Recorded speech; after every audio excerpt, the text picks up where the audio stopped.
Hello student, welcome to Bishop Academy online classes.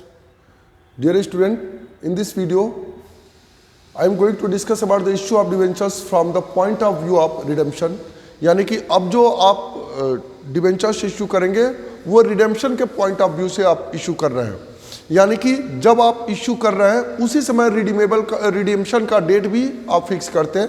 यानी कि ऐसे कहा जाए कि 210% debentures of 100 rupees issued at par redeemable after 4 years at premium. यानी कि अब वो कितने साल बाद वो रिडेम्पशन होगा उसका, वो रिडीमेबल का कंडीशन भी दिया रहेगा और रिडेम्पशन किस कंडीशन पे होगा ये आपका दिया रहेगा. यानी कि debentures are the liabilities of the company. The repayment of debentures is called the redemption of debentures. Repayment of debentures is called redemption of debentures.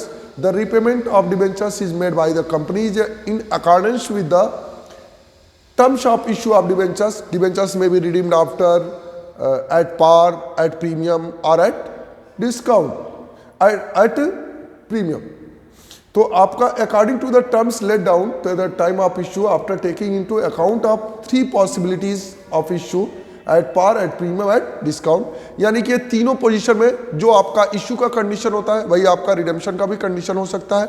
यानी कि आप एट पार पे इश्यू करते हैं तो एट पार पे भी रिडेम्पशन हो सकता है. एट पार पे इश्यू किया है तो एट प्रीमियम पे भी रिडेम्पशन हो सकता है. या एट डिस्काउंट पे आपने इश्यू किया है तो एट पार पर भी रिडेम्पशन हो सकता है. तो ऐसे 6 कंडीशन आप आगे पढ़ेंगे. ये आपके कंडीशंस, इसको ध्यान से देखिए. ऐसे 6 कंडीशन है आपके कि पहला कंडीशन है कि when debentures issued at par और रिडीमेबल एट पार. मतलब ऐसे डिबेंचर्स जो फेस वैल्यू पे इशू किए गए हैं और फेस वैल्यू पे ही उसका रिडेम्पशन होना है. तो ये पहला कंडीशन हो गया. दूसरा कंडीशन है when debentures are issued at discount redeemable at par. यानी कि ऐसा डिबेंचर्स जो फेस वैल्यू पे तो इशू किया गया है, डिस्काउंट पे तो इशू किया गया है लेकिन वो फेस वैल्यू पे रिडेम्पशन है. तीसरा है when debentures issued eight premium. यानी कि डिबेंचर्स प्रीमियम पे इशू किया गया है और एट पार पे रिडीमेबल है. ठीक है ना. अब दूसरा कंडीशन क्या बनता है इसमें कि when debentures issued at par और रिडीमेबल एट प्रीमियम. यानी कि ऐसा डिबेंचर्स जो आपका एट पार पे आपने इशू किया यानी फेस वैल्यू पे इशू किया है और उसका रिडेम्पशन क्या है, प्रीमियम पे रिडेम्पशन हो रहा है.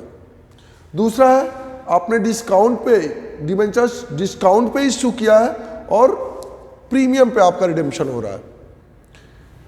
तीसरा 6 कंडीशन है when debentures issued at premium redeemable eight premium. यानी प्रीमियम पर ही इशू किया गया है और प्रीमियम पर ही रिडेम्पशन है. ठीक है, रिडीमेबल है वो. तो ऐसे कंडीशन में जहाँ पे यहाँ पे तो आपका कंडीशन क्लियर लग रहा है कि एट पार पे इशू किया गया है, एट प्रीमियम पे रिडेम्पशन है. डिस्काउंट पे इशू किया गया है, प्रीमियम पे रिडेम्पशन है.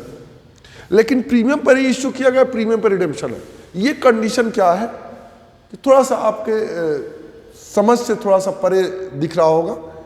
वो इसलिए कि एक्चुअली होता क्या है, डिफरेंस होता है इसमें प्रीमियम पे.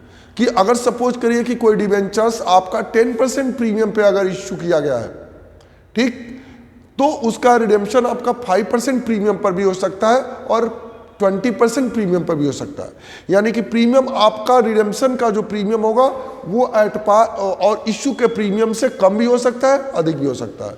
तो इससे रिलेटेड आप जर्नल एंट्री, एक एक केस की जर्नल एंट्री आपको आगे बताई जाएंगी. इसमें सबसे पहला केस जो मैं डिस्कस करने जा रहा हूँ वो है case first, debentures issued at par redeemable at par. तो इसमें आपको कोई प्रॉब्लम नहीं है. आप जैसे इश्यू करते हैं, इश्यू की एंट्री करते हैं, 2 एंट्री करते हैं, bank account debit to debentures application and allotment account, debentures application and allotment account debit to debentures account. Simple सा जो है आप एंट्री करते हैं. या तो अगर ये कंडीशन है आपका कि एट पार पे इश्यू किया गया, एट पार पे रिडेम्पशन, तो आप ठीक वही इश्यू वाली एंट्री आप कर देंगे तो आपका ये सही हो जाएगा.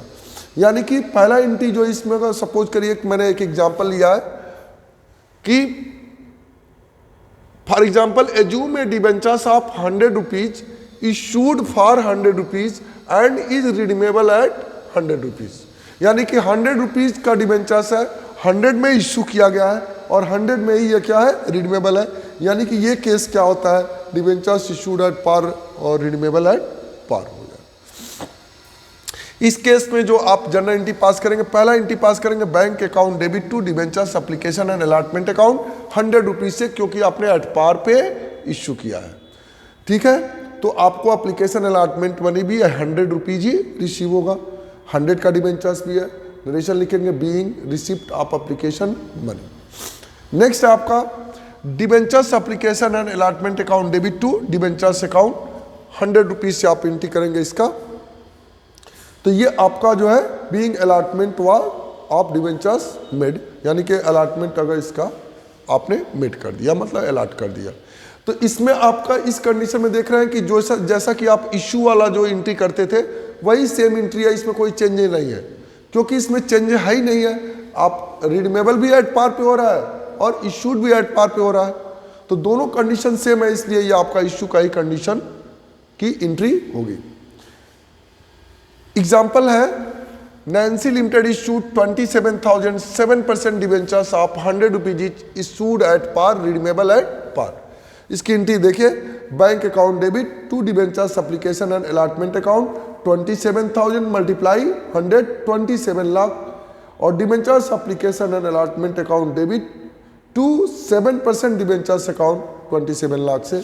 यानी कि जैसा कि आप इश्यू की एंट्री करते रहे हैं वैसे ही इश्यू की एंट्री आप यहाँ पर भी कर रहे हैं, इसमें कोई चेंजेस नहीं आया है।